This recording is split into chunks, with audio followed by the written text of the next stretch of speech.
Hell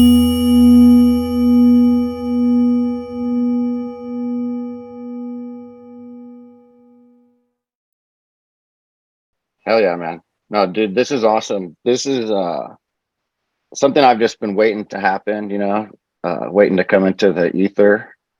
And months back, I guess, I don't know, maybe 4 or 5 months now, Matt from the Great Deception podcast, he hit me up and he's like, "Yo, I got this dude. He's been hitting me up. He sounds real legit. He's this architect, but he's into old world shit. It's crazy."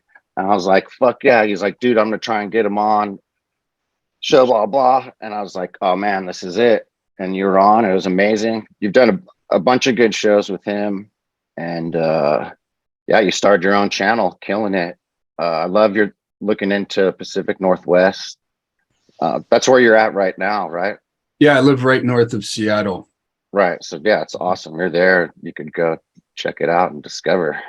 Yeah, well, I mean, Matt's the one that inspired me to finally make the move and start my own channel. I'm a reluctant podcaster. Yeah. I don't even call myself a podcaster because there's so many people out there doing like awesome work. Matt is killing it, man. I definitely owe him a debt of gratitude just for inspiring me. But I do like deep dive research videos pretty much. Man. Yeah. And they're great. They're freaking outstanding. Thank you. Yeah, we'll probably get into it. But the main thing of why I'm so excited that you're in the scene is, you're a schooled architect. You've built shit. You've designed shit. Well, you've built shit since you were 15 years old or something like that. You said before. Yeah, since I was a kid. Yeah, kind of grew up with man. In my hand. Totally. And me and Pat are tradesmen. Not on that level by far. And so this is just exciting. It'll be fun to talk about. I think we're gonna be able to shed a lot of light on a lot of these questions that have been floating around in this research. Yeah, man. Basements, electric architecture, all kinds of good shit, man. But so I'm stoked, man. I'm stoked to do this. And yeah, thanks for cruising on with us.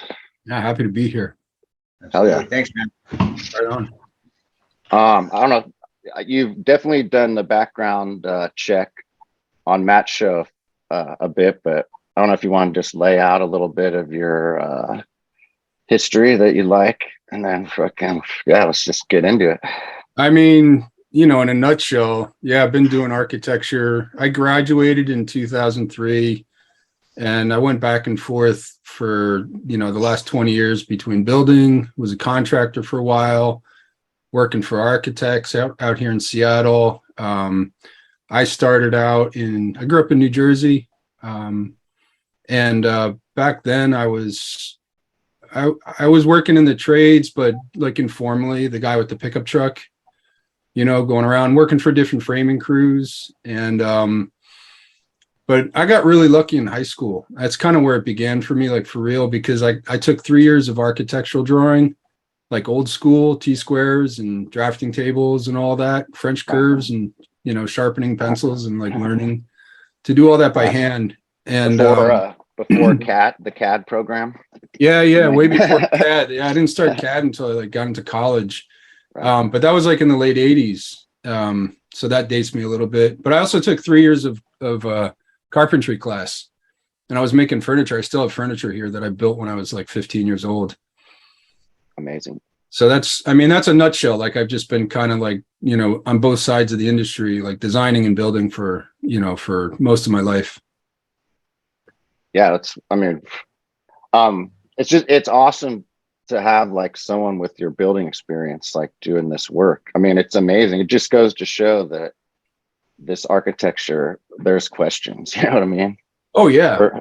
For you to come through school and be building for all these years, and both of us as well, like, and then all of a sudden we're questioning all this stuff we've been even building for decades. It tells like the truth of what we're digging into, I think, a lot.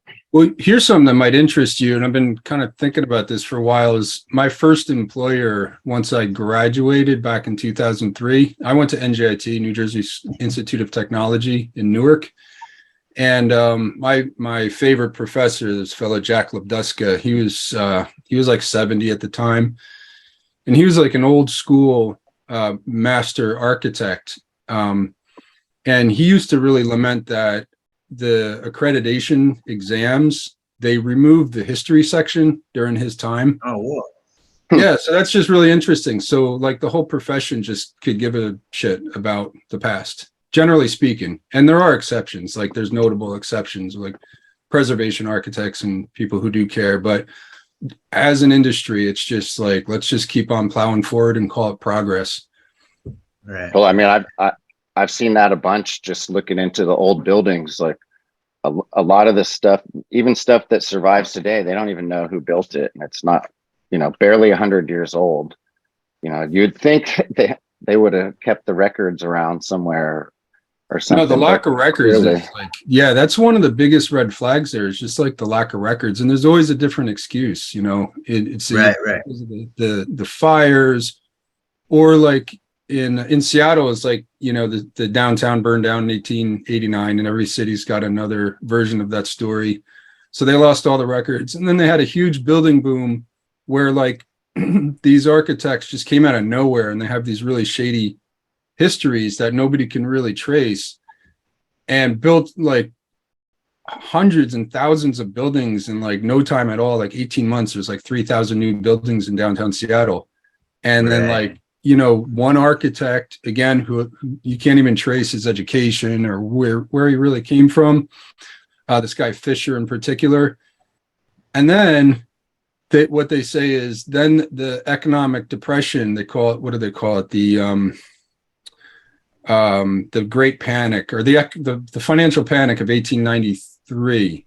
Right. Yeah. Everything shut down, and all the architects lost their jobs, and they all left with their records. So sorry, we don't have them. Yeah, you were mentioning that like on the Great Deception, where like where also like what was it, like 20 million people went to Chicago during the scare, the panic thing too, to be at the World Fair in Chicago, where no one had money, but the 20 million people, right? Right. That's exactly the same year as the Great Depression of 1893. Yeah. So it's very strange. Like when you really start to scratch the surface, things just don't add up. And it really does surprise me that I stand out as being an architect looking into this. Like, why aren't other architects interested? I don't know. Like, people are busy and they just take what's in the textbooks for granted, I suppose. And it's not just the textbooks. It's like, Louis Sullivan, who's like, Frank Lloyd Wright's mentor, like he's got, like 3 autobiographies or something like this. And, so you start questioning it. And, first of all, like, we're going after sacred cows, like these revered people, for people who actually care about history in the first place. And then we're questioning, the legitimacy of this stuff. And, so maybe it's just too tall a hill to climb for most people. Yeah, it's hard. There's a doctor's office that Frank Lloyd Wright's like intern like did down here in Santa Cruz, right off of Market Street. It's an all brick, and it's kind of laid out in like a circle pattern. It was one of his one of his interns did it. So, and there's nothing really that special about it. It's all just brick buildings, but the way they laid it out is just in this circle pattern. It just goes in a circle, like all these different circles. Yeah. I wonder if he was a student at like Taliesin, or. I haven't really like looked too much into it. I just you hear people say Frank Lloyd Wright's like intern did this one, and you're like, oh, okay, cool. Yeah. It's just been there ever since I was a kid. But like the funny thing about the architecture thing and the rebuilding of it, like there's like with the fire that happened at Notre Dame, aren't they having in France, aren't they having problems with like figuring out who's going to like rebuild that, or what's going on with that? I mean, last I saw, they're getting ready to reopen that in 2024. So I think they're kind of, blazing forward with it. I mean, it'll never be what it was. Right. Yeah, I just remember going, oh, I wonder who they're going to have build that. Was there any like firms that took over the building of that, or was it state? I'm sure it was like state run. I didn't follow it too closely. I saw that they like, you know, they brought in all these old growth oak trees to replace Okay. it was like an oak forest in that roof. You know, that whole thing is really sketchy too. Like that was like, you know, large timbers of old growth oak that have been there for centuries. And it's just like for that to burn the way it did, Right. very, you know, it's very suspect. And, you know, it Like just, incinerate, an incinerator may have been laid on it before. Maybe. who knows, Yeah. you know, Yeah. yeah. How do they, well, there's some assumptions built into that, but you know, I don't know. How did it go up the way it did is the question. And Yeah. what gets me about it, like that, it seems to me that they're turning it into more of a, less of a sacred cathedral and more of a, you know, a tourist kind of touristy thing. Like they took the altar out, I heard, and that's Whoa. that's problematic from a Yeah. spiritual standpoint. Right. And that's part of the old sacrifice of the building. Yeah. But you always have to wonder Watching it what burn was a real gasp, though. You know, you're like, oh, you know, just like. Oh, I'll never that's- forget, man. I was in Yeah. Argentina with my wife at that time, and Okay. we were sitting in a restaurant, and it came on the news, and the whole restaurant was just like Yeah. quiet, like looking at the TV. Yeah, that was really intense. Yeah. But I do you think they had old plans, or do you think that they just took photos of like old photos and then kind of like put it into a computer? Or how do you think they got, was it old draftsmen or anything like that? It's a little bit above my pay grade, but I'm Yeah, sure they've got all those structures mapped out. Yeah. Yeah. But that one is definitely like part of that, like that cathedral. It's like a beautiful cathedral, right? Yeah. You have to wonder what they burned inside there too.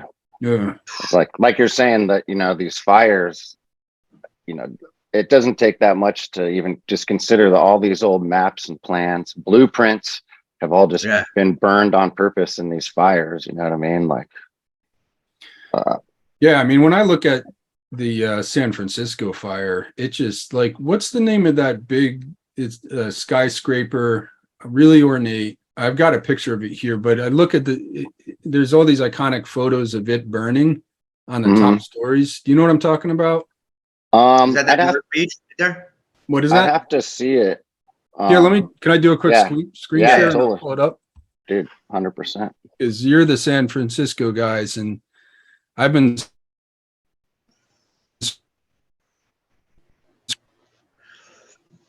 There we go. See it? Yeah. Oh shit. Oh, Yeah, that's I forget. I can't think of what that is right this second. But like, how? Oh, does it's the call building. How does something like this? How is this caused by an earthquake? Totally. I mean, totally. It makes no sense. The big, gigantic brick building.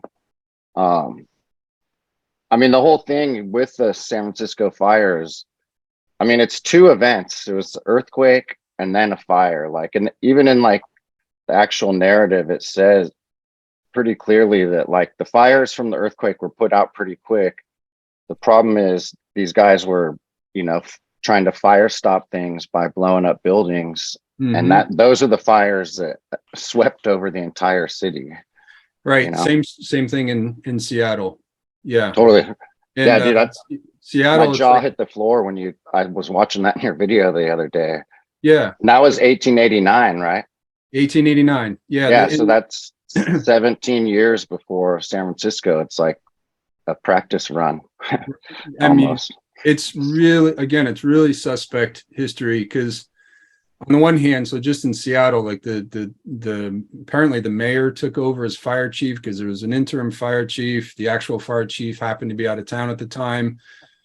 So like the command center was coming from on high. And so that's the guy who's not a fire chief was making the call on which buildings to blow up. And so you kind of insert that into the picture, and it's like, well, how do we know they just weren't in there blowing stuff up on purpose? Oh man, dude, it's the same story with San Francisco. The fire chief was basically mortally injured in the earthquake. And so the guys who took over were too dumb to like figure it out. So they just went around blowing shit up. It's the same fucking thing. So sketchy. And then, dude, and like, also in Washington, Ellensburg and Spokane burned a month apart from Seattle. And so within 2 months, you had three cities, three really, key cities in the Washington Territory burned down, just the downtown. Each of those were contending to be the capital of the new state. And there just happened to be a state convention going on, or a convention for statehood going on at that time during the summer. And then Washington goes from, a territory and becomes a state. Right. It almost sounds like a war story. It almost sounds like it, doesn't it? Yeah. Yeah. Totally. And plus, that port is like so crucial in the whole world trade thing, like controlling that port is major, big time. And that's just, you're making me think of it too, because you're right. And I just did that part one of the deep dive into Port Townsend. And you gotta come around the Olympic Peninsula. Like if you're coming up from San Francisco, you'd have to go hook around the Olympic Peninsula and pass by Port Townsend, hug that coast, and in order to get down into the Puget Sound to Seattle. Yeah, so it's all tied together. Totally. There's a bunch of. Did Michelle Gibson just do something about Port Townsend?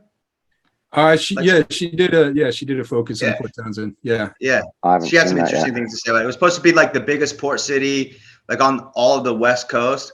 And then it fell to those fires happened, and then something happened with that where they just moved it away from there. It was supposed to be the capital as well, or something like that. I didn't know Port Townsend was going to be in the contention for capital, but regardless, the strategic location. Right. Yeah. Yeah. Michelle Gibson does fantastic work. I also came upon another podcaster, Old World Explorations, if you've heard of him. He's been doing like really incredible work, looking at, he had a big expose on Port Townsend as well. So it's cool. Great to see people, really digging into this stuff and comparing notes and, big time. It's a collaborative effort for sure. Freaking. That's how we're going to win this, is all working together and figuring this all out from all angles. So how did you guys get into doing this research and digging into San Francisco? Oh yeah, Pat, you want to take that one first? Yeah, for sure.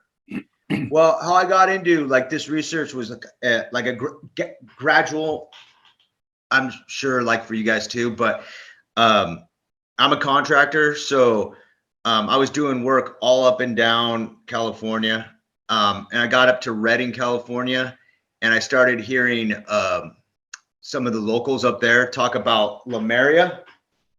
Ever heard of Lemuria? Yeah. And Shasta and up there. And it was really interesting, like the folklore that was around it and stuff like that. So that's kind of like was in 2003. That kind of like started piquing my interest, and I kind of did as much as I could about Lemuria before I was just like, all right, yeah, like you start realizing that like a lot of people know about Lemuria, right? It's made itself into like popular culture and stuff with songs, and so you just kind of put it on board. But then what really ended up igniting like my real interest was a book called Cadillac Desert. Have you heard of it? Yeah, I have. Yeah. Yeah, where it starts talking about like how they built the aqueducts and Mulholland, and that's what really kind of started triggering me a little bit. Like I'm like, oh wow, there's like something deeper.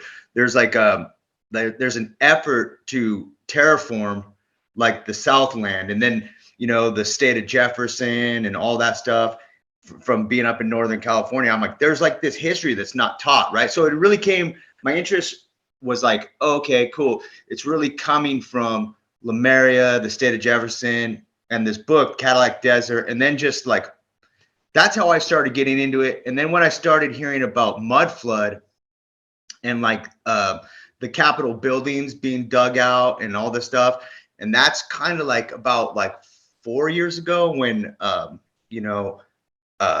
I kind of just watched Andreas Exertus, And like his like Tartary stuff, that's what really, I'm like, oh, there's a bunch of people talking about this now. So that's basically how I got into it. And then it's just been like kind of a lifelong thing with like looking at architecture, kind of like knowing about Frank Lloyd Wright and like all these different things and the missions, because all the missions have been moved, all the history's been just changed around, and Starfort's kind of popped up, and the mud floods, and like how you know, in California they teach you here a lot about like you know, the gold rush and stuff like that wasn't adding up, and then just living in like the San Jose area, the mercury mines. So that's how I got into it. Like, you know, there's a lot of ghost towns in the hills that you just walk across, and you just start reading the signs and just getting like feet on the ground, kind of just looking at it, you know? Yeah. Yeah, that's basically how it happened for me. Awesome. Yeah. Oh yeah. Well, and then just being an all-around conspiracy theorist too, you know what I mean? Yeah, for sure. Oh yeah.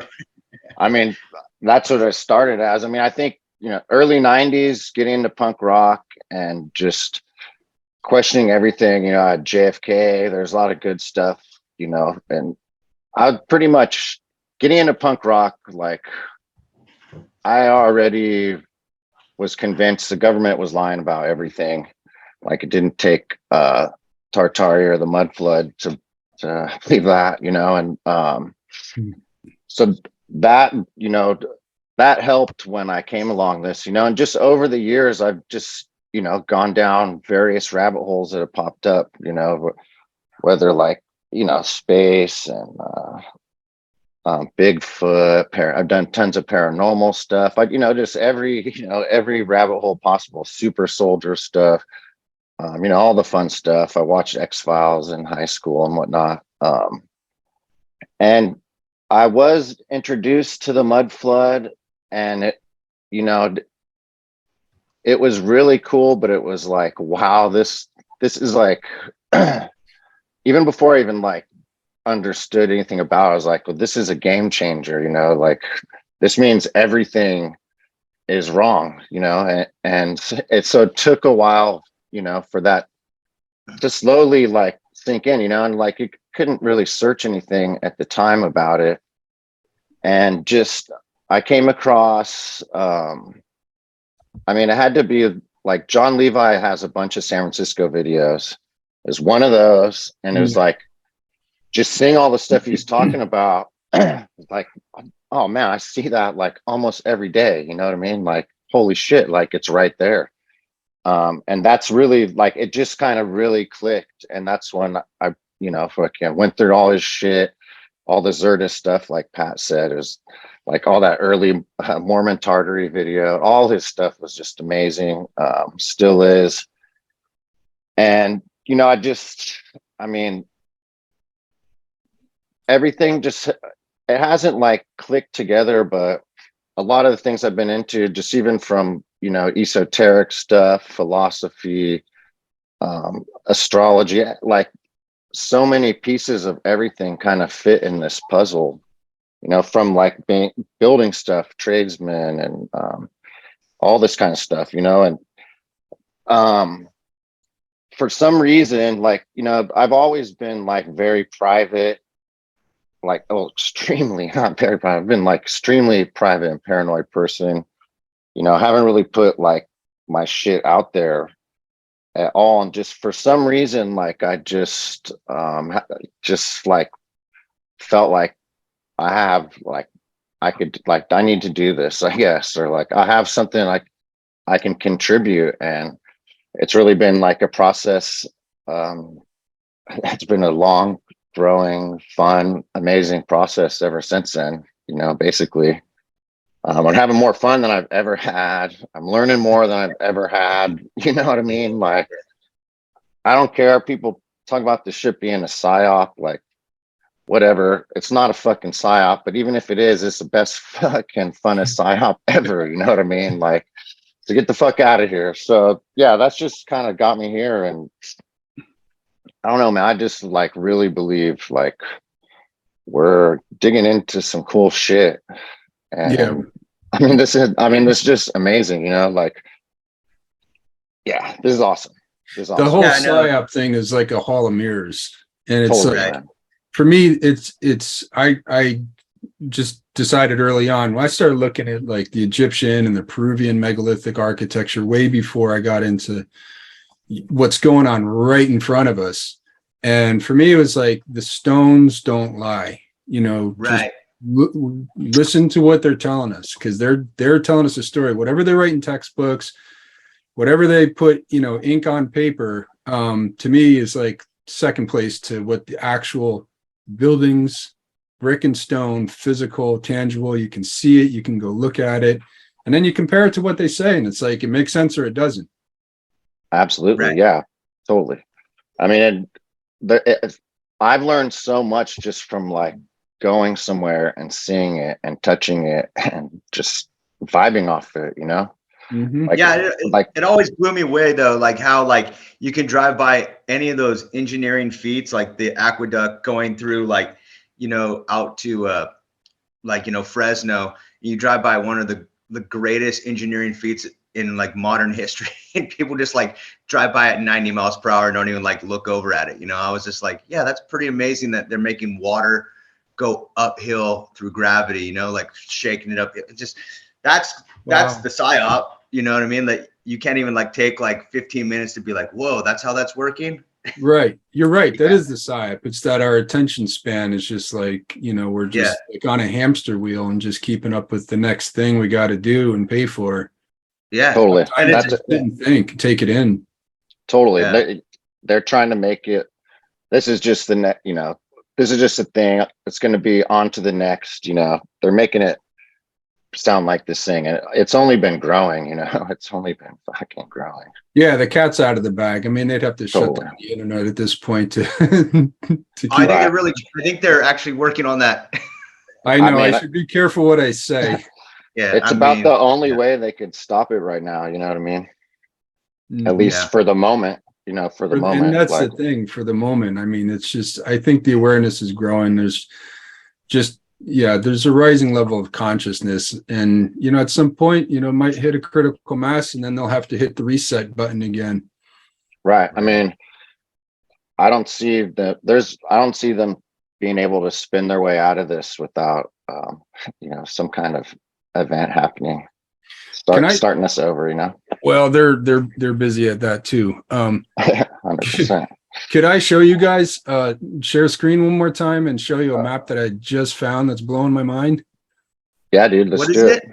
It's a map from Okay, cool. 1868. So this is like just what we're talking Hell about. yeah. Now I'm going to have to do a video just on that, just to show you what I was going to show you. It's a map from 1868. It's hand drawn, but it's in really high resolution, and it shows 1868.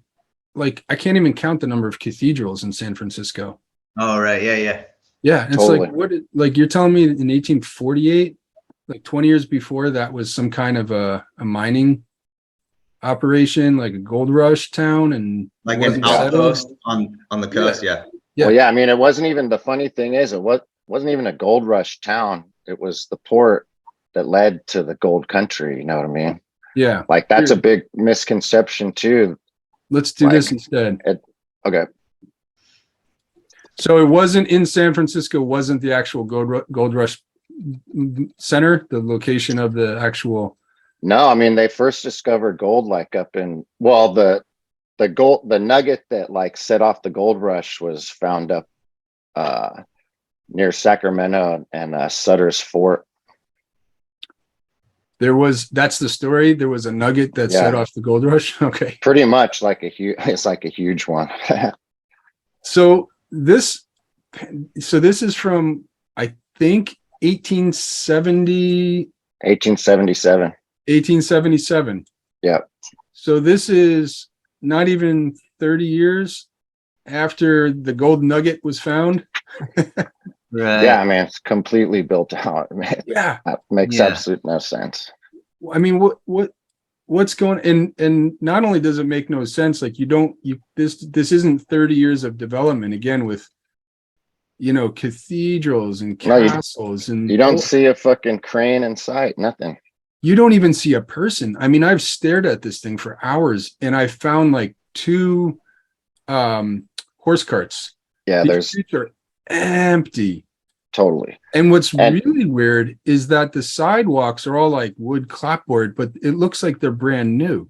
mhm. And you look at the housing stock and you get things like this, these weird elevation changes where this house is down there and they put up like retaining walls I all mean, around. you'd never like want to build your house like that. There's even Unless trolley tracks. totally. I mean, come on. Like, look at this retaining wall. Here's a Yeah. 3-story, you know, something. And then there's this retaining wall that they just kind of shoehorn. And this looks like all new and fresh, at least up top. Mhm. Use clapboard sidewalk. Like, it's like an Etch-a-Sketch. I don't know. It's so weird. It's like the city was emptied out. And then some crew came in here and dressed it all up like a movie set. Yeah, there's And a lot of questions for sure. look at this. Look, check this out. So you get all this kind of like, I mean, it's mud, right? Silt. Yeah. Just kind of like, Yeah, they're totally just and then there's a wooden washing that shit retaining wall up. here. And then they got the Truman Show in their backyard. Yep. Right. And there's if you go back to those the more muddy parts, and that's like going up on Nob Hill. Mhm. There's another version of these photos, and it's kind of hard to find. Where keep going a little more. Okay, right There's there. the horses. So right in front of this big mound, like on the street, yep, right, like where that cart is and shit. Yep, right there. There's like ruins on the street, like it's rubble ruins, like it's not stacked like it'd be a construction site. It's not even stacked like it'd be demo. It's like straight up ruins in the street, like a bomb went off or something. It's really weird. And there's people in those photos, like looks like they're kind of like meandering along the rubble, kind of. It's kind of, you know, there's not really much direction. I think there's a little bit of, you know, construction going on in these two mansions right there, but it's just like scaffold work. You know, you can't really tell anything. Again, like 30 years in all Yeah. of this. Totally. And not to mention, like, you know, the story, like most of these people, like, first of all, like not this many people got rich on the gold rush anyways, you know, like these aren't all gold rush millionaire houses that they fucking mined in 2 years in gold country and came back and built a mansion, you know, like it just doesn't even make sense. Like why all these people are even here. Like if there's just a port town leading into gold country, like why is there all these huge, gigantic permanent structures? You know what I mean? Right. It doesn't make any sense. And yeah, and I love you got the, you know, these Antiquitech kind of antennas sticking up everywhere. And yeah, those are popping up a lot in this photo. They must have really been into their flags and banners back then. Yeah, totally. So, I mean, they just needed that weather, like man. And this is like a smoking gun. Like I don't see how you can look at this and not just conclude that, you know, the textbooks are just wrong. It's just this is not possible in 30 years. It doesn't make sense. Look at this. You know. Yeah. Not to mention during that 30 years time, there was a civil war that apparently like stopped everything. And you know what I mean? Like this is all being built during the Civil War too. There's a civil war going on. You know what I mean? Right. Like, draining resources, blowing up cities on the other side of the country. Yeah, just laying like somehow. I mean, that's you know, a lot of these mines, you know, which were pretty shitty anyways, like stopped operations or after like the Civil War, they all stopped operations because they didn't fucking need that shit anymore. So they say. I mean, Yeah, that building dude, right how back many there on the left is like humongous, like A-frame like there. Yeah. Totally. That's like 2 city blocks.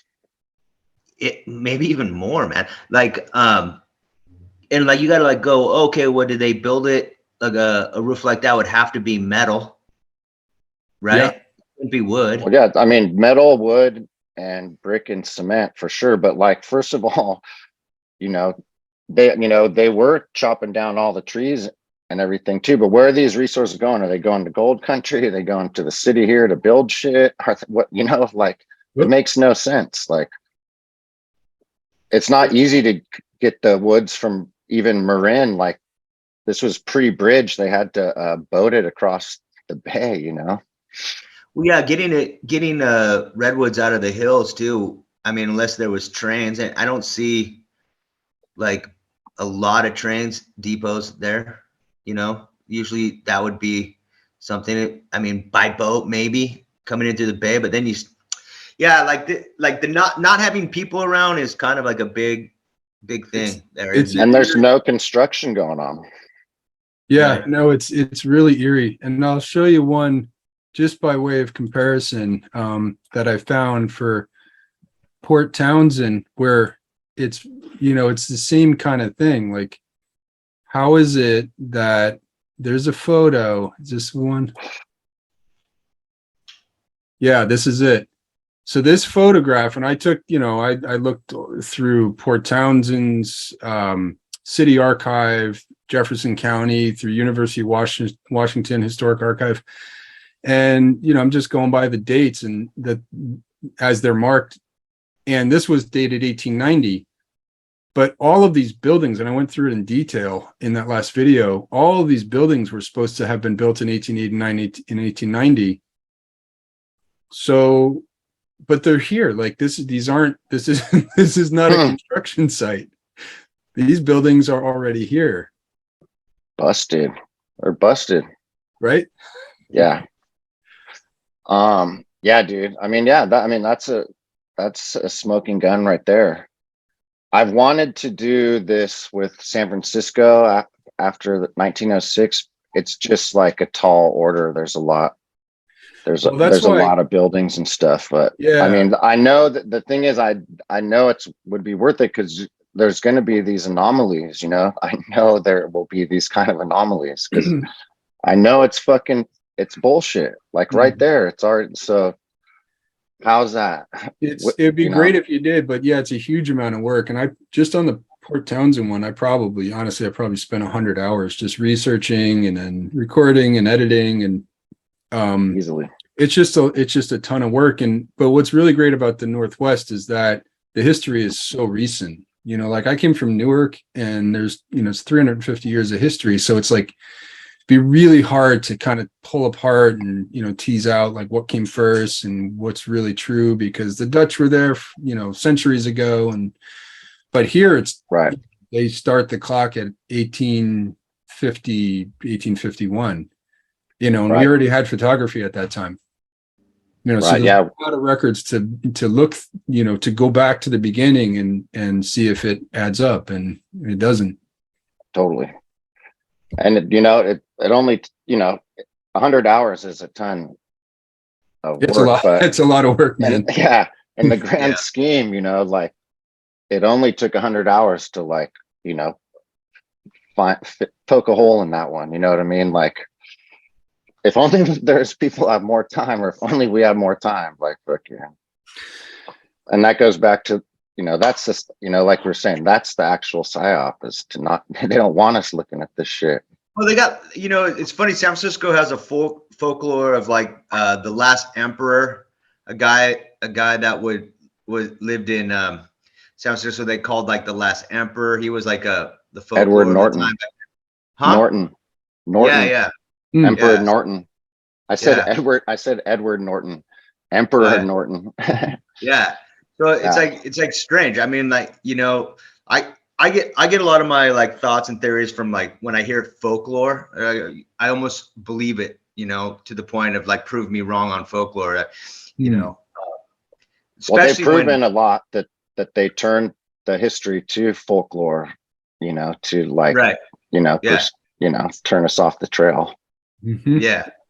So, I mean, even with stuff like that, you kind of go, well, you know, like, who knows how old he was, you know? It was just this, it was like this strange, it's just strange that folklore kind of like hits right at the end of where the story that they're trying to like tell you begins, right? You know what I mean?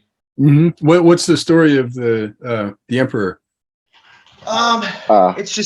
It's just like he was just considered the last emperor of like San Francisco.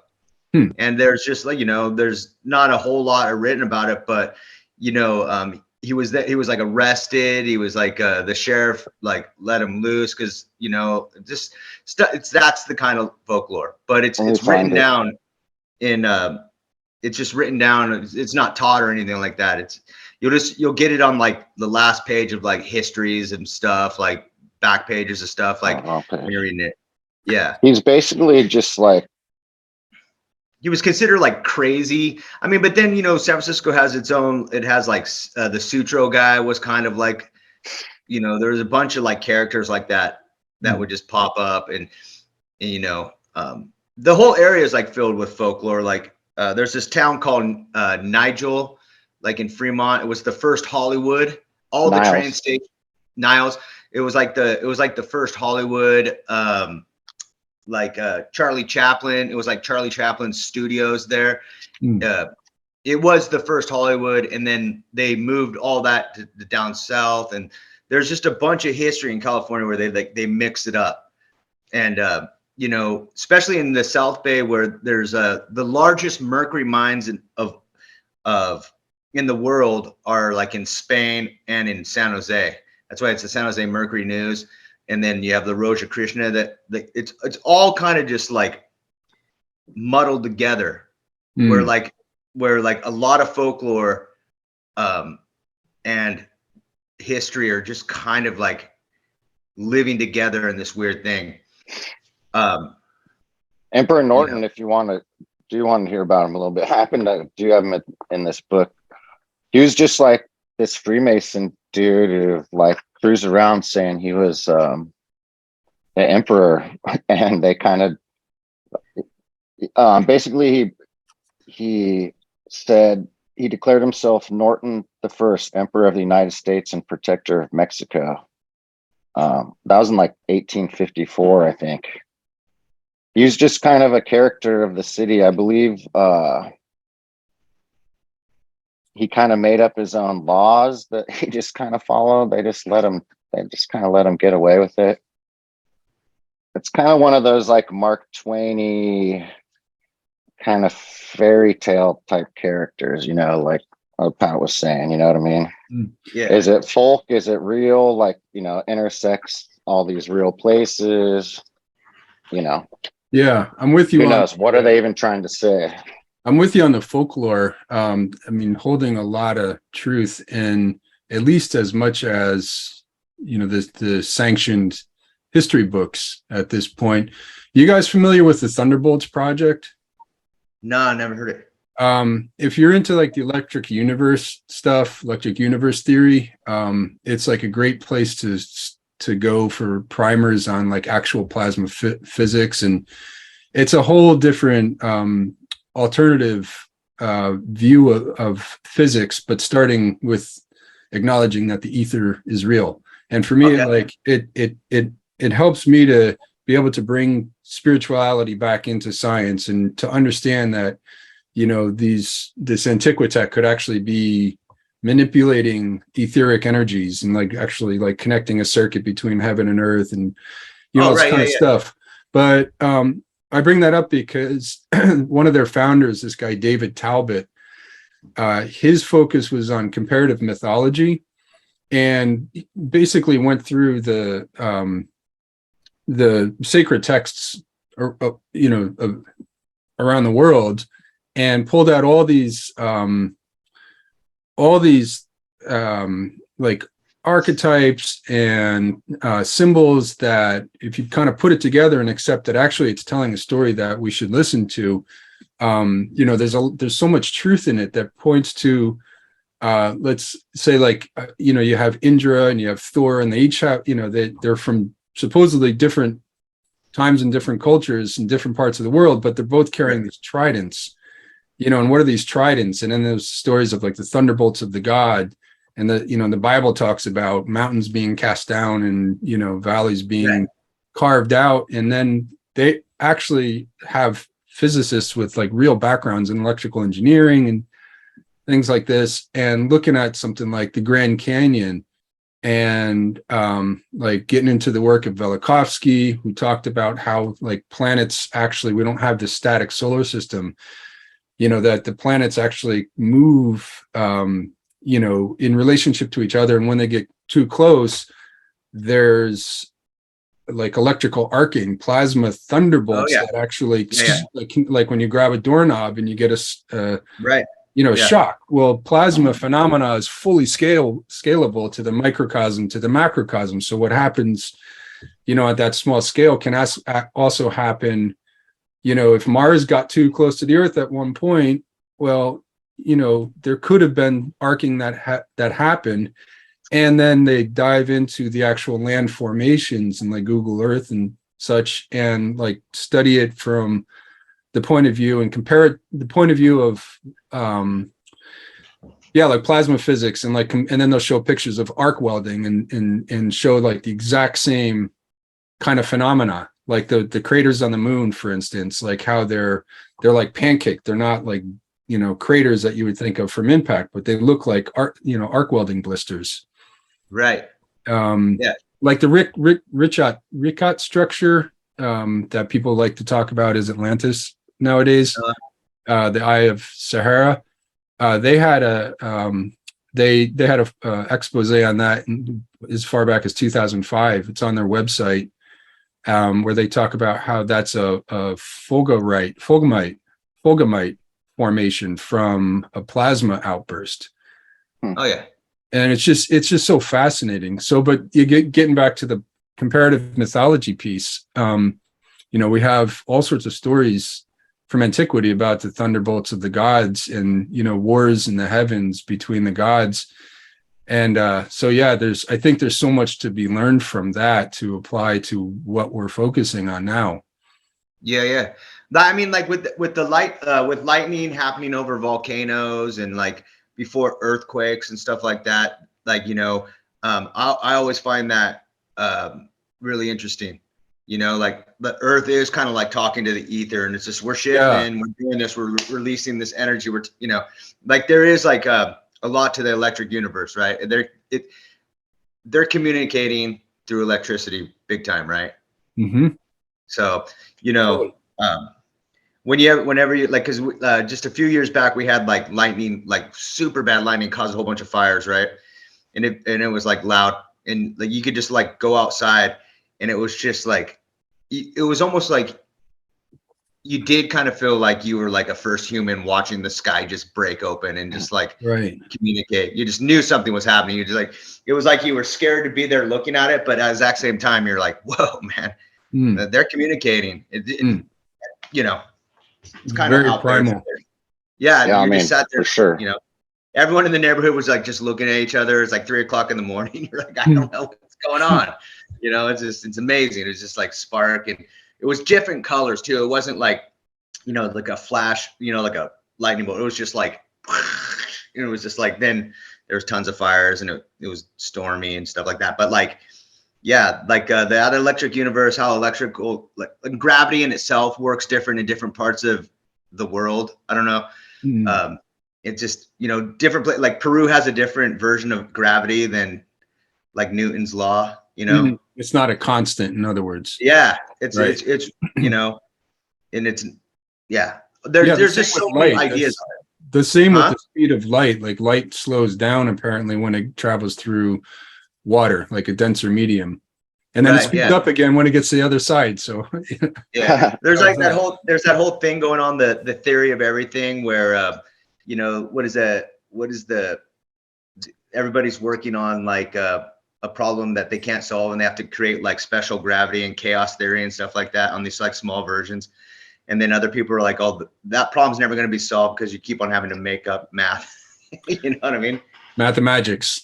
Yeah, exactly. Right. You know, so the theory of everything. Yeah. Well, it's just like, you know, it's getting closer and closer to being like just busy work, I guess, you know, like out there for like the quantum mathematics or something like that. So yeah, you got the quantum physics versus the string theory versus relativity. Right, string theory. Nothing seems to, you know, work together. So they just add another dimension and just keep plugging and chugging. You know, Exactly. you're working off of a grant, so why rock the Yeah. boat? Yeah, Totally, that's yeah. exactly it. And you know, Basically, give the answers that they want to hear, and you still have a job until the next one. well, Yeah, I mean, just as long as it confirms there's no free energy is like Exactly. how you know bingo. what I mean? Exactly. Yeah, you're not Yeah. getting a grant for that one. You Yeah. got to come up with your own money to Yeah, do if you that shit. prove that it's free energy, and then it's just like the game's over, right? Right, and it's probably illegal too. You know what I mean? Well, I Yeah. mean, you start to get too close to the target, and but I do think that this whole like modern interpretation of physics, it's first of all, it's theoretical, and science used to be based on experience and experimentation, observation and experimentation, and direct experience. Right? A child could understand it. You didn't have to have an advanced degree to understand, natural phenomena. But they made it theoretical and made it so only the high priests and the mathematicians could, even have a conversation about it. You Right, see I mean, like Michio Kaku, and it's like, now there's 11 dimensions, and it's like, it's not helpful. totally. I mean, They just want the chance to look at your work before they tell you it's worthless. You know what I mean? Right. And But we're not even like part of that convo though. Like, we're not looking at their works until we happen to come across it. Like they're having all these arguments with each other on their papers and whatever sources, whatever. But like, we're not part of any of these things. Like, we only hear about it if we search it out, and the mainstream media just releases what they want us to what they want us to believe. focus on. Yeah, totally. Because they'll never acknowledge that the ether is real. They spent the last 150 years denying it. Right. As soon as that gets out, the dam breaks. And I think that's where we have to start from. And I do think that's what we're doing when we're looking at Antiquitech and scratching our heads, like, how do these radiant fireplaces work to heat these enormous interior spaces? They weren't burning wood in these fireplaces. There was some other thing going on. And I think I really do believe that that's sort of the missing link, is the ether's real, and back when they knew how to manipulate those forces, and steeped in alchemy, and it was just understanding how the elements work together. Totally. And I think they still do know how to do all that shit, and I think they still are doing all that shit. They're just on top of the hydroelectric dams and everything else, like, they're just compounding profits essentially. You know what I mean? Yeah. Mm-hmm. Yeah. You look at one photo of CERN and like the magnet technology that they have and what they're planning to build all over the world with the magnet technology, and you just go, what the hell are you guys doing? It's like the magnets are humongous. They're electrified. They, the power that they harness is just electromagnetic. You're probably right. They know exactly what's going on, and they're just keeping it from us. Yeah, totally. Yeah. Totally. Yeah. Before we get derailed too hard, and before I forget, I gotta ask you these questions. So bear with me. It's kind of a 2-pointer, but I think I gotta ask them both at the same time. So basically, so basements. So for part one of the question, what did they teach in school about basements?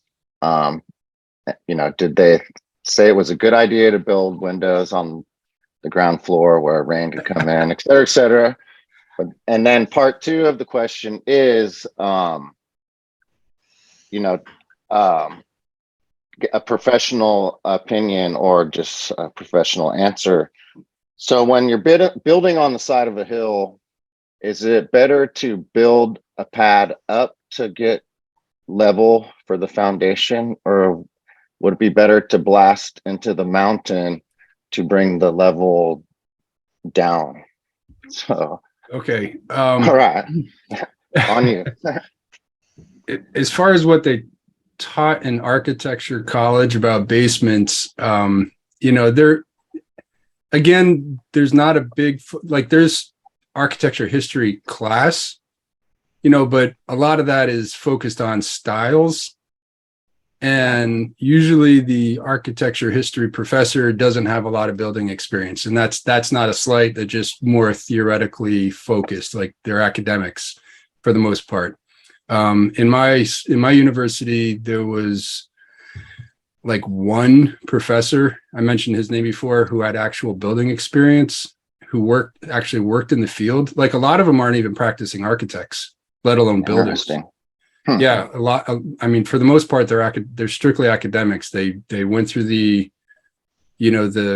graduate school circuit, got a master's and then started doing a TA or something and just kind of worked their way up through academia. That's the general rule. And then there's the exception who were actually at one time or another practicing architects. So they didn't have a lot to say about, basements. I remember, this fellow, Jack Lebduska, he was, my beloved professor and my first employer. And he used to laugh because the head of the graduate department called him once and is like, hey, he wanted him to critique his drawings for an addition on his house. And in his building section, he showed gravel underneath the footing. And my boss was like, you don't put gravel under a footing. You put a footing on undisturbed soil, right? You don't disturb the earth. You don't need to put gravel where it's undisturbed. The footing goes on terra firma, right? So, and so it just showed that he didn't have any real, like, practical real world experience, and he was the head of the graduate department. Again, it's not a slight. It's just sort of to be aware of the particular skill set of university professors in I mean, that's the system, Yes, that's the system right there. Yeah. And so, but it would be the same sort of consideration when you're talking about if you're doing like a daylight basement in a hillside, you're either going to carve out what was there and then put your slab down on, on the lower portion, and then your foundation is going to act as a retaining wall for the cut away area. So that's one approach. Another approach would be to build up, right? But then you would probably have a foundation here and a floor that's like a self-supporting floor structure, because to build a foundation here and then fill this whole area, you'd have to mechanically compact and keep compacting that soil to get it to where you could do it, but it takes a lot of like mechanical compacting, and so probably wouldn't have been done very much in the past. That sort of thing. If you were going to pour a slab, like if you were going to do like a concrete floor up at this level, it's not practical. Right. But were they even doing concrete floors in the 1890s, early 1900s? Like I mean, maybe down like in the basement again, like as a slab on grade. But when you have concrete floors back then, usually they had these really cool systems where they would have like joist beams going out like this, and either large old growth timbers or at some point steel, and then they would have, and you can see them in the old buildings where they have like brick arches, right, between the beams, and that's creating like this sort of arch effect that they would then pour the floor on top of. A structural. Yeah, but out of brick. Basically brick arches to create that structure, as opposed to what we do now, which is like reinforced cement, right? With steel reinforced cement. Right. Yeah, it's just funny. The base, every house has a basement in the world, and all these buildings have half buried basements, but it's not taught at all in the architecture schools, university. Yeah, and then you have these really strange anomalies where you have windows in the basement that are below grade and would open out into, if you took the window away, the dirt would come in. Totally. And that that's the basement that I'm definitely referring to, is these one. I mean, like, it doesn't even, for me, it doesn't even take like a builder's mind to think that like having a window on the ground floor that opens up like on level is a really dumb idea, because it's just going to come right in the fucking window. You know what I mean? Yeah, and here you have those all over Seattle too, and Port Townsend. I came to find out these windows that cut down into like below the sidewalk level, and in a rainy region like this, it just it doesn't make any sense. So it definitely indicates, or it seems to indicate, that there was some kind of event that raised the street level. Now in Port Townsend, I came across an article from the Port Townsend Leader, which has been their newspaper for 130 years or something, and they're still in their original headquarters. And that's called the Fowler Building. That was supposedly one of the earliest buildings. It was built in 1874.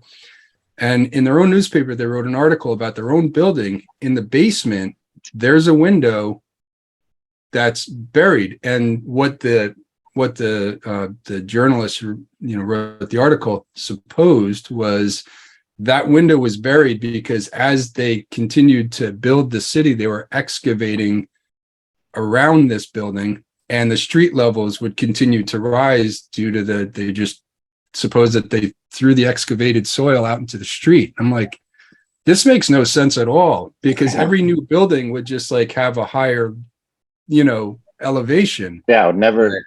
And you can't just like throw dirt on the street and it's automatically a road. Right. You know what I mean? It had to be compacted and so forth. So it spread around. You'd have wagon wheels getting stuck in it and horses sinking into it. And it just doesn't make any sense. Not to mention that like donkeys don't like walking in mud, that's for sure. Not to mention your neighbor would be pretty disgruntled if you just buried the side of his building with your dirt, you know what I mean? Yeah, it just practical perspective and every which way you look at it, it's fantastical. But that's the story. They're sticking to it. Right. It doesn't make sense to me. But what doesn't make sense is I know out here in Watsonville that they if you just the street signs, if you just look at the historical side of Watsonville, like all those buildings were moved. And these aren't like small buildings, they're like big buildings. And they would just move a building to make room for another building. They would just move that building onto the other lift it and move the building. Yeah, but once again, in like the 1800s.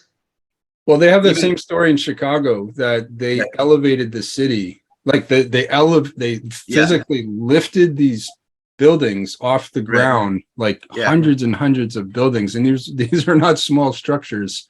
No. And the only thing you can find about it is drawings. Right. You don't. I haven't seen any actual photographs of it, and it was the early 1900s or something like that. So Chicago's another enigmatic place with a bizarre backstory. All of them, all the cities. Yeah, I mean, everyone you look at, like from the Chicago's, New York, San Francisco's, all the way down to the Port Townsends and Watsonville's. Yeah. That's how I know. When I started, like, you leave the Bay Area, you hit all these small towns, and it's like, find anomaly, and it's like, oh man, if this is happening this much in these small towns, like, that's the clue, that it's happening everywhere, everywhere. Yeah. And so then you get to the next logical, as you flesh this out, the next point would be, if history didn't unfold, with westward expansion the way we're told, and San Francisco didn't start in 1848, and if it's true that many of these structures were already here, that to me it answers at least one problem, which is why they're so quick to tear things down. It's like there's no like pride of ownership. It doesn't seem to be true at all that they, whomever they are, the establishment, the powers that be, the ruling class, what have you, that they actually built these structures, because 50 years later they're tearing them down. They can't tear them down fast enough. Like the 60s, I mean, it's just a shame, like what they did with what they called the urban renewal program. It was just actually urban demolition. I mean, you look at a city like Detroit, it's like stunning, like the exquisite quality of those buildings, and they're just it's otherworldly, like how bombed out it is and how much of it they just let go to ruin. but it makes sense in my mind. I mean, not in any justifiable way, but like just kind of logicking it out. It only makes sense that they don't care because they weren't responsible. They just claimed it, and well, it doesn't fit with their new way of doing things. It doesn't fit with, the new, grid system that they overlaid on top of what was already there. So if it's convenient to use it, use the Opera House, but when they're done with that and they're going to build a bigger, better, modern version, of an arena or something, just knock it down. Totally. And a big part of that is that, it's a land grab in and of itself. You know what I mean? Mm-hmm. Just to knock that old shit down and build your own thing. And then, that's yours. Detroit's right Detroit's like a strange like case study in itself, even in what they're the planning that they do there anyways. Now, I mean, there's a monorail system, it's like a Disneyland, but it's like a ghetto, you know what I mean? It's like, it's not like Disneyland. It's Detroit, like a burned out city with a monorail around it. You know what I mean? A modern new monorail. I don't know about how. I just remember it would take you through downtown to Greektown. And Greektown got casinos in it now, so it's like, I've always like. But if you're down there and those buildings that are made out of stainless steel and stuff like that, you just like look up. There's like gargoyles. It's just an amazing. It's an amazing city. When I look at it, you can almost feel the energy there still. You know what I mean? I can't even imagine what it was like in its heyday, where like it was like an average person was like considered really wealthy there working in factories. You know what I mean? It was like, in my opinion, it seemed to be like the modern day utopia of how great like building and all that was back then. And those buildings are amazing there.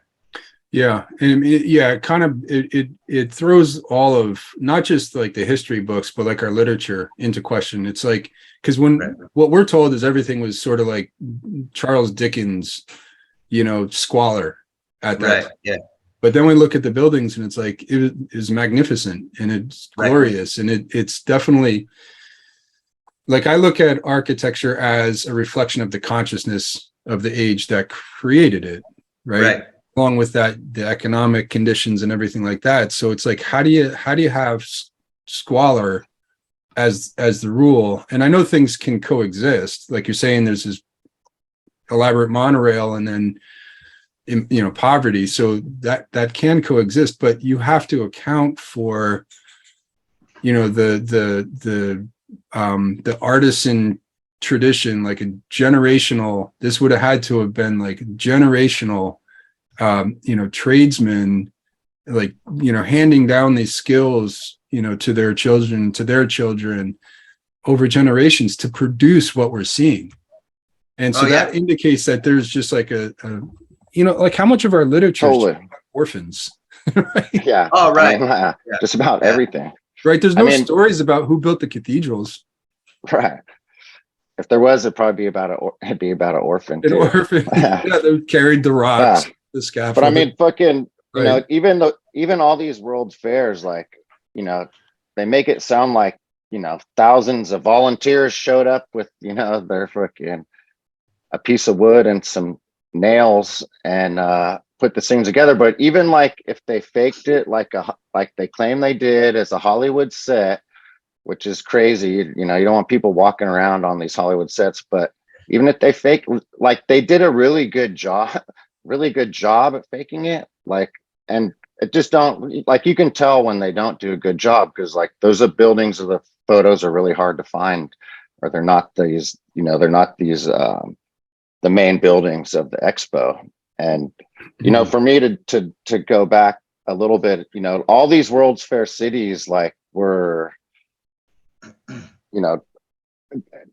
they were like re-education, narrative builders, but also there was like a ritual of destroying the old and with the new, and they dress it up as, we're going to build these crazy extravagant temporary cities and destroy them afterwards, when really we know they're all there, and they just restored them up, destroyed a lot of them, but they didn't destroy a lot of them. But it was like the ritual of it. It's like out with the old and with the new. All these cities and all of these cities, I've kind of been putting my mind around how they were sacrificed as well. Like obviously Detroit for sure, was I mean, absolutely Nashville, sacrificed. Yeah, Nashville, the Oakland were Nashville World Fair, sacrificed. that it had that The Parthenon that big, The building. Parthenon. yeah, Yeah. yeah, And yeah, it's an exact replica. If it's even a replica, it's just it's the Parthenon. Right. Well, which including one is the golden which one is statue. the replica? The one in yeah. this one or the other one, Yeah, it seems like each one of these world fairs left behind a relic, and it's almost kind of like it's like a wink and a nod. It seems like, in Chicago you have the what is it, the Museum of Art and Industry or something like that right now, and that was one of the supposedly temporary buildings, but they said they built that as a permanent building because that housed world-class multi-million-dollar art collection, so they had to build it permanent. But you look at that building, like, you didn't plan and build just that one building in 2 years, accounting for Chicago winters and all that, and that's just one building. And if, like, let's just say they're not lying and all of them were temporary, so you built an entire city, or thousands of acres and hundreds of buildings in a record amount of time as a full-scale model, like buildings that were 11 and 14 acres that you could walk on, and go up a tower that's 250 feet high. Millions that's going to withstand like the Windy City elements. Right. Yeah, no, that's the thing. Like movie sets, I've built movie and TV sets. They're built for the 2 weeks they're shooting. Yeah. Or even like the day they're shooting. You know what I mean? Like nothing is temporary about it. In the elements for a few years where absolutely not. You can't. Of people are occupying them. You can't even build bridges, like that. Yeah, running water, electricity. Yeah. The Chicago World Fair had 3 times the electrical generating power than all of Chicago at that time. Wow. Yeah, I know. Just like the running water, the make sure that like that lake that they had out there, that pond didn't become like a swamp, it's filters, the whole 9 yards. I mean, it was like a technology of the time, you just don't build something, tear it down, and then go, oh, we're going to St. Louis next year to do this whole thing over again. You know what I mean? Right. Yeah. Exactly. Or, whatever. Well, yeah, all over. It's very secretive, in my opinion, like, and there's not a real answer, because the answer that they give, that it was just not permanent, just doesn't stand up. It's just, I'm not 20 million people. 20 million, like what are you expecting next year? You know what I mean? It's like another 20 million. Yeah, where did these people even come from? Here's a way of looking at that, like, it's not permanent thing. If you demolish anything, you can say it was temporary. Right. There's temporary. Exactly. Knocked it down, see? Yeah. But I mean, and then what, like, so maybe they just dug it out, right? Yeah, that's the thing. And it's like being comfortable with the mystery. We don't have all the answers. We just have a lot of really good questions. Yeah. And they dug it out, and then they just they dug it out and they wired it up. I mean, because they dug it out, they wired it up, plumbed it, all in 2 years. Mm-hmm. Right. As a full-scale model that would be occupied by painted it, tens of thousands of people. Yeah. And brought in all the exhibits. Yeah, the exhibits and like these sculptors and like, Yeah. Hired people for 6 months to take care of 20 million people. Right. But it's a joke. It's a joke. Classroom size is too big though. That's why, 35 kids is too much to handle. So I don't know. It's just, to me, and then just to do it like in San Francisco, and also have a San Diego World's Fair going on at the same time. St. Louis, Omaha, yeah, Memphis. Yeah. Um, No, the past is a lot more, it's a lot more marvelous than they would let on. And yeah, I could spend the rest of my life looking into this. And I think that's kind of what's going to happen. no, Yeah, totally. yeah, I mean, yeah. yeah, there's been no letting up on my end either. Like, Yeah. I mean, every day, there's new discoveries. Like that's the thing, every town you look at, every fucking building you look at, like there's Yeah, it's gonna right in be our own questions. backyard. There's gonna Yeah. be questions.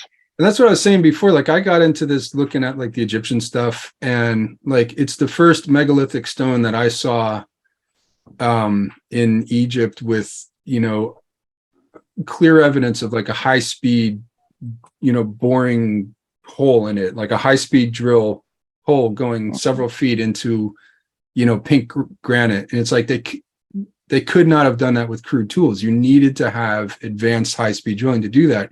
And as soon as I saw that, I was like, okay, like Yeah. none of what we told makes sense anymore. And then Yeah. it just went from there. And then, I mean, that was a bunch of years ago. And then it was like, things just kept opening up. And then all of a sudden I realized like, holy crap, this is right in front of me. It's all around. It's every town, pretty much every city across the country has a mystery that, is just waiting to be explored. And It really is. yeah. It really A is. lost civilization. Hey, I found that Wow. that map. Actually, can I show you that map that I was? Yeah, dude. It Bring actually it up. here. Check this out. Have you seen this one? Yeah, You have. Cool. I have. This is 1868, and I right like down here it says entered according to the Act of Congress, the year 1868, in the office of the United States District Court for the Northern District of California. Okay, so this is an official document. So this is only 20 years after that gold nugget was found, Mhm. right? Right. I mean, Totally.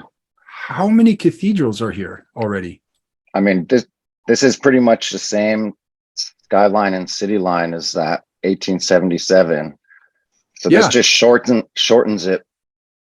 Yeah, this is again. 20 years. So by 20 years, there's no. I mean, dude, look at. I mean, tell me, people did this in 20 years, in 1848 to 1868, while they were, people were during the gold rush, leading up. I mean, this is during, right after the Civil War, right here. Right. I This mean, is at the end. This is exactly at the end of the Civil War. Yeah. And what is this? Is this that? I wonder if this is that tower that we saw burning. That's like a skyscraper right there. I'd have to scroll back out on this. No, it looks like Market No. Street. Oh, you know what? Oh, that's interesting. So that building that you had the picture of burning was on Market Street, which is that huge diagonal street coming through. This here? Yeah. That'd be Market Street. Yeah. And so like the famous video of them coming down Market Street from right before the quake. Yes. It's from like right where your hand is going towards the water.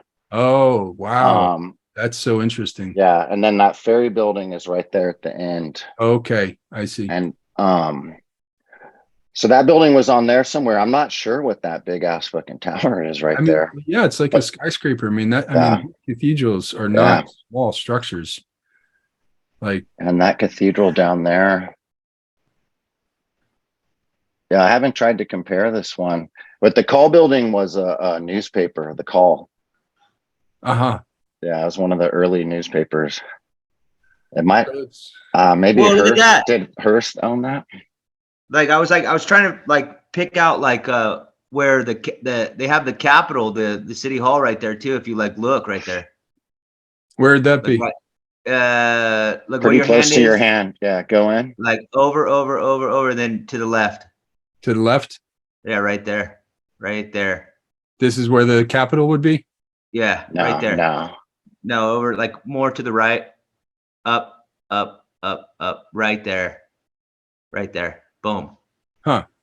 No, Yeah. I think that You don't think that's the Capitol?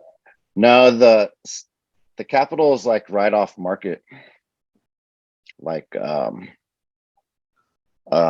directly to the right of where your hand is, like that little open space, not to the left, a little more, Yeah. a little more, up a little bit. See that little open? Yeah, like that's kind of like where the Capitol is. And keep in mind, this is a document of what they wanted to document. Totally, that's a thing too. Yeah. Yeah. I mean, just the fact that this is, and then just look like nothing else is built out anywhere except out here. That's a cliff house. That's the cliff house. Yeah, that's the first one. That's the first one, which looks very similar to the third one, which is the current one. Oh. Makes you think. And then that house there above it is, I think that's supposed to be Sutro Heights. So, okay, so like if you go back to the cliff house there, and then to the left of that, there's like some trail and that little barn house. That's where the Sutro bathhouses were. Oh, so then they're not showing it built, you know. I've always wondered if it was there. Yeah, this is a good one. You really start wondering about timelines. Totally. Cruise up to the top left corner to the yeah, like right to your left there. To that point. Yeah, that's like where the Golden Gate Bridge is. Oh, okay. Dude, scroll in there. So that fort. That's Fort Point. And that's Presidio. That's on the Presidio. And they built, so it's a trip. I mean, they're so fast to tear shit down. You know what I mean? So they're so quick to tear shit down. This was a fort that was built like, I want to say, well, clearly before 1868. It was built on top of a Spanish star fort. And when they built the Golden Gate Bridge, they literally built it across the top of it. They didn't tear it down.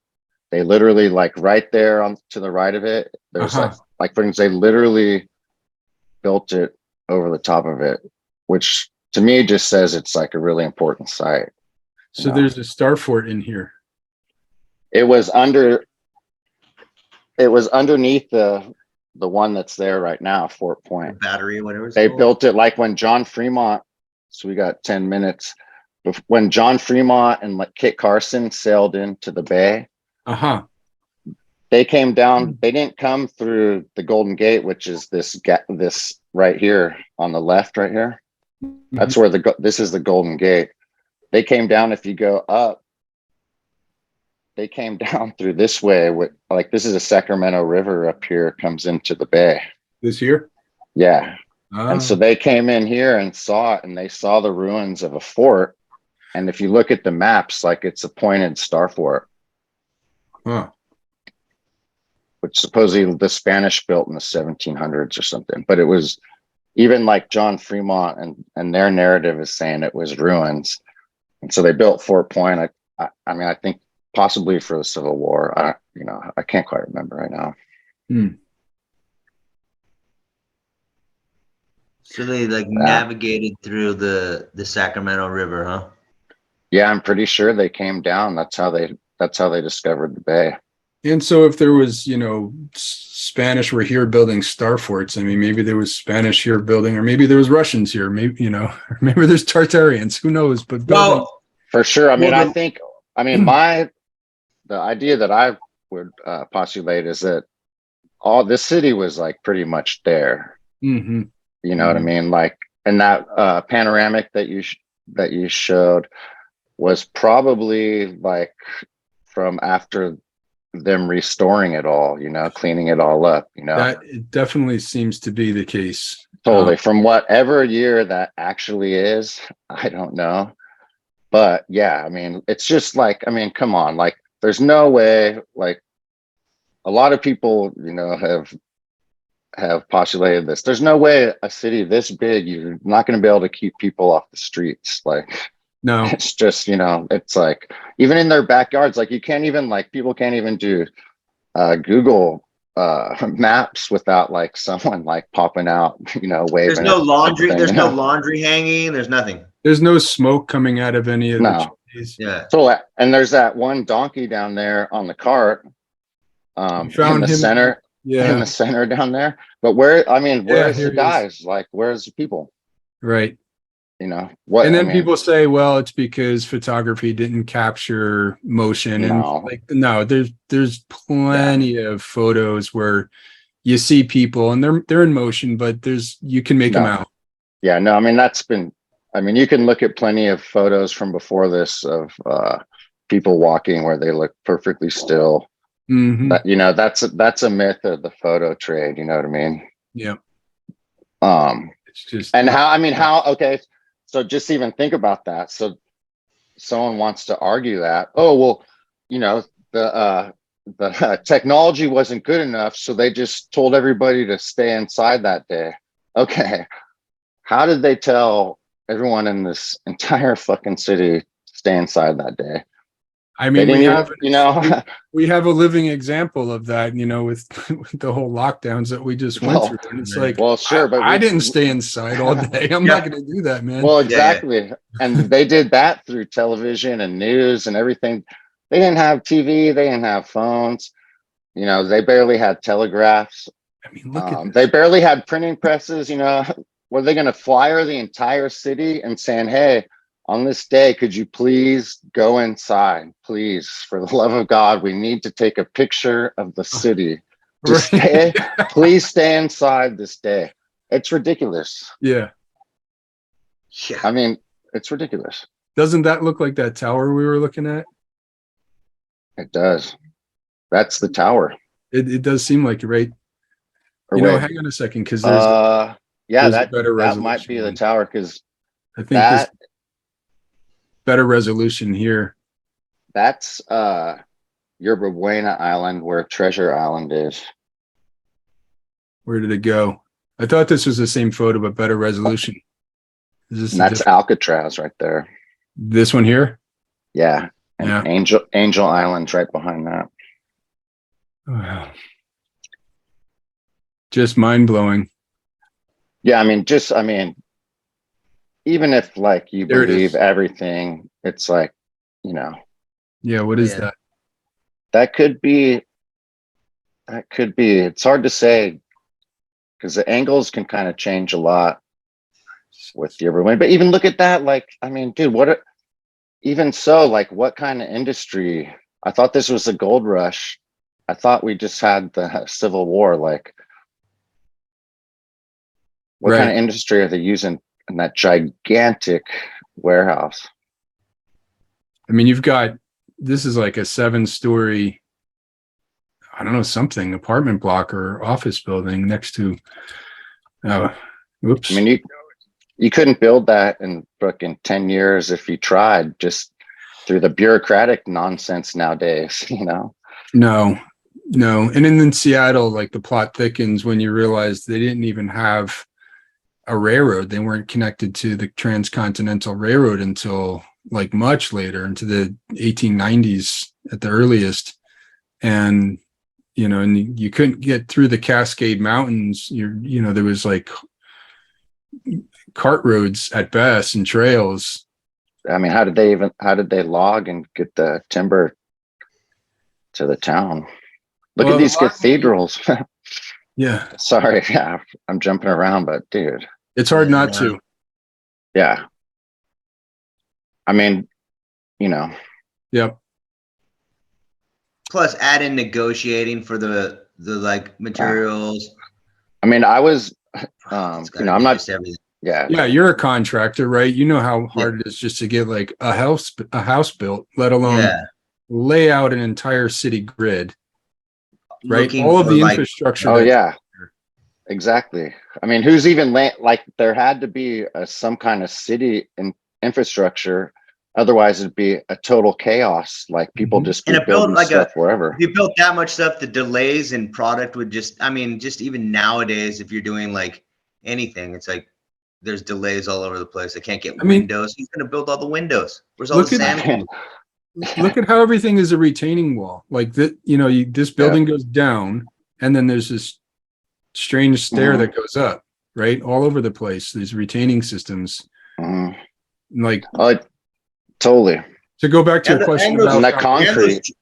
And those churches are massive, which would mean that it was populated with people, not having people on the streets. I mean, like, Well, I mean, why would you need to build that cathedral right there when there's that one right there? right.